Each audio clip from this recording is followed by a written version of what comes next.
Hello, my name is Caleb Smith with the Rocket Miner newspaper, here to provide an update for January 20th, 2021. In this video today, I'll be talking about the inauguration of our 46th president, vaccine scheduling in Sweetwater County, and cost-saving efforts in Rock Springs and at Western Wyoming Community College. Today we witnessed the swearing-in ceremony at the inauguration of Joe Biden, our new president, and Vice President Kamala Harris. It's a traditional scene that's filled with a lot of pomp and circumstance. It's always interesting to see some people put some flares on like the national anthem, and still some of the things that are always part of it. The military bands, the speeches, benedictions, often moments of silence and contemplation. One of the things that struck me in today's ceremony was a comment by Senator Roy Blunt, a Republican from Missouri, my home state. He quoted Ronald Reagan in his 1981, his first inaugural address, saying, "To a few of us here today, this is a solemn and most momentous occasion, and yet in the history of our nation, it is a commonplace occurrence. The orderly transfer of authority, as called for in the Constitution, routinely takes place, as it has for almost 2 centuries, and few of us stop to think how unique we really are. In the eyes of many in the world, this every 4-year ceremony we accept as normal is nothing less than a miracle."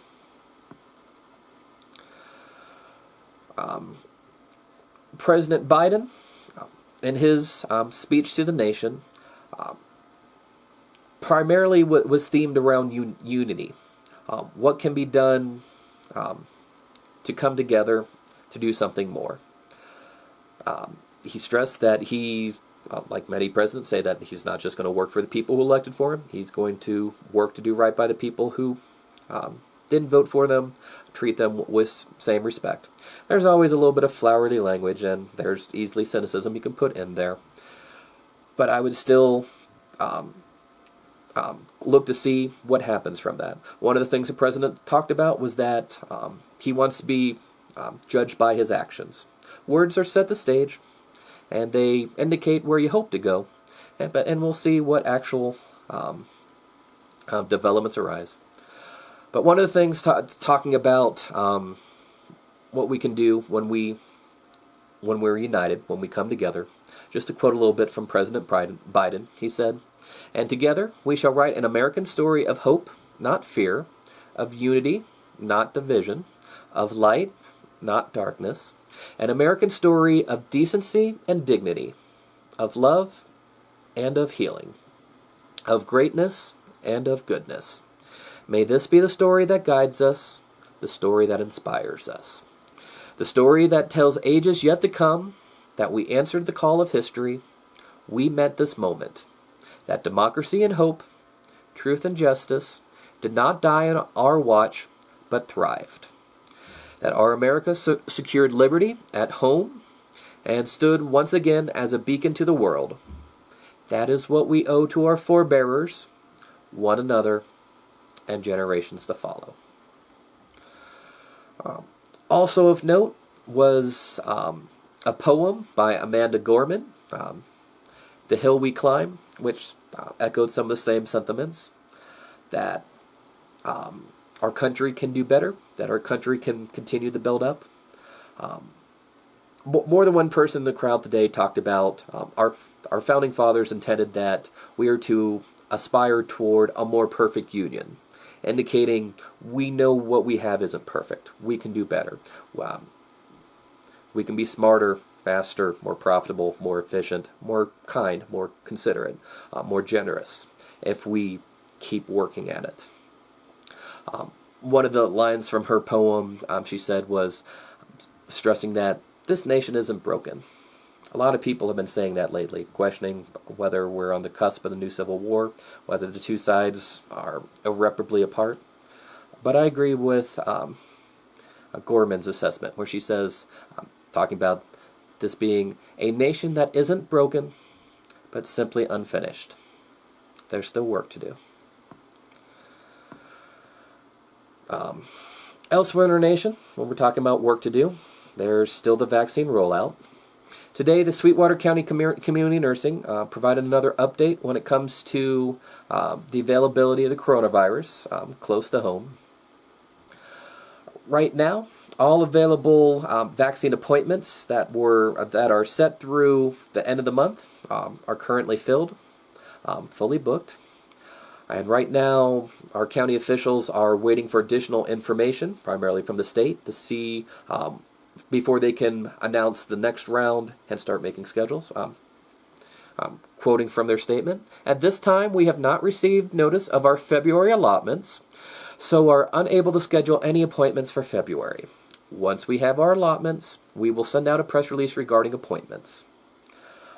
Also, in general, our local healthcare professionals thank the public for its ongoing support and excitement and enthusiasm that's been expressed about the coronavirus. Going back to the release, Sweetwater County residents have rocked getting COVID-19 vaccines. We are so happy to see so many who are eager to get the vaccine. Coronavirus continues to wield its influence on everyday life, including economic factors. In one area that's a continuing concern is both paychecks and revenue for the governments that provide services that we rely on. On Tuesday night, the Rock Springs City Council decided to offer a early retirement incentive. Their stated goal is that they're hoping that they'll have good candidates take them up, and there will be multiple positions that they will just eliminate. They won't fill them. Less profitable, but still moving toward cost savings, would be having some cases where people retire and new people fill those positions, but at a lower salary or rate compensation than what came before. It's available to all regular full-time employees, those who take it up and are approved by their direct department head and the mayor, would receive $25,000 to go into an account that will be used for monthly health insurance premiums. Remains to be seen how many people will take it up. Such cost-saving efforts have also been on the forefront of the staff at Western Wyoming Community College. Tomorrow, on Thursday night, the Board of Trustees will have a extra meeting to discuss recommendations from college staff on how to save money. The primary ones would be the elimination of 15 jobs, 2 jobs that are currently open, and 13 positions that currently do have people in place. The stated recommendation is that at the end of the semester, they would be laid off, their contracts would not be renewed.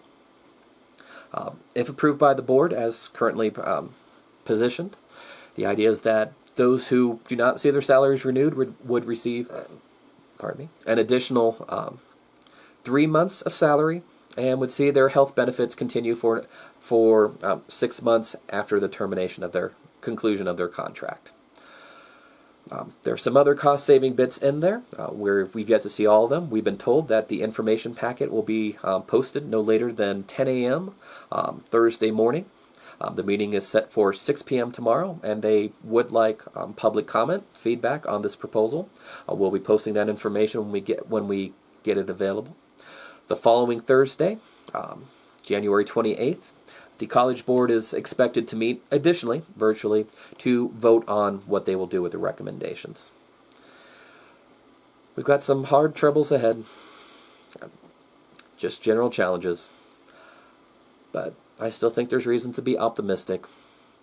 Returning to the ever so delightful words of Amanda Gorman, and like I said, I would strongly encourage you, if you haven't had the chance to watch her recitation of her poem in its entirety. I'm going to share just a little bit myself, but her cadence and just the way that she presented her own words, you could just kind of gives you a little bit of the consideration she put behind all the consonants to better convey the message, the mood that she was intended to inspire and uplift our country. And this is stealing from the end, where she's talking about our charge, our calling to leave behind a country better than the one we were left with. But just skipping to the end. We will raise this wounded world into a wondrous one. We will rise from the golden hills of the west. We will rise from the windswept northeast, where our forefathers first realized revolution. We will rise from the lakeland cities of the midwestern states. We will rise from the sun-baked south. We will rebuild, recounsel, and recover. And every known nook of our nation, and every corner called our country, our people, diverse and beautiful, will emerge battered and beautiful. When day comes, we step out of the shade, aflame and unafraid.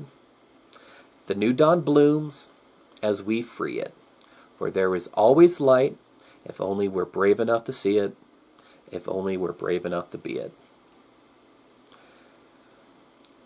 The inauguration, another new beginnings, resettings of the clock, gave us opportunities to do something different, to reconsider, and sometimes recommit to the standards, the values, the practices that we've come to hold to our hearts.